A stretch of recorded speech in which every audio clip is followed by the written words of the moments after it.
पाक पढ़े, अगर भाई सुन लो तो फिर दुरूद पाक पढ़े, इंशाल्लाह मजा आएगा।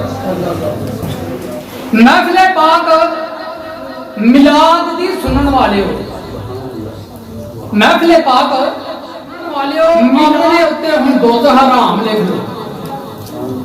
पढ़ के पाक दरूद हजूर ते अपना आशिकां विच मुकाम लिख लो। किसे वक्त की राशत कैद कोई नहीं, भावें सुबह लिख लो भावें शाम लिख लो, अखा मीट के अपने दिल उत्ते कमली वाले मुहम्मद का नाम लिख लो।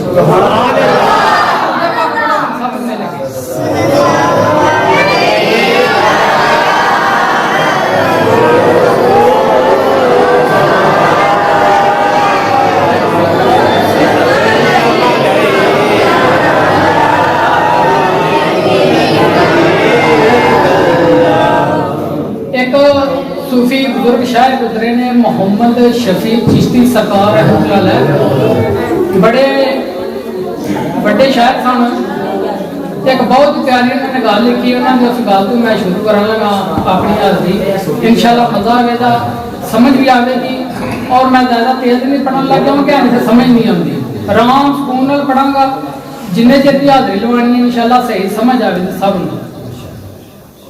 मोहम्मद शफी चिश्ती सरकार रहमतुल्लाह लिखते हैं कि अल्लाह आ बेली दसां गल तेन,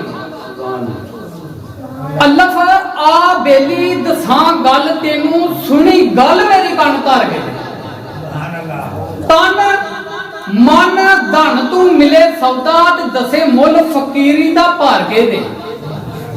माला दिल दी फेर नहीं हर वेले, ओनू याद करना चुप करके ते चश्मा बंद नजारिया विच रहना, भेद खोलिए ना रहिए जार के ते दसां खोल फकीरी दा हाल सारा।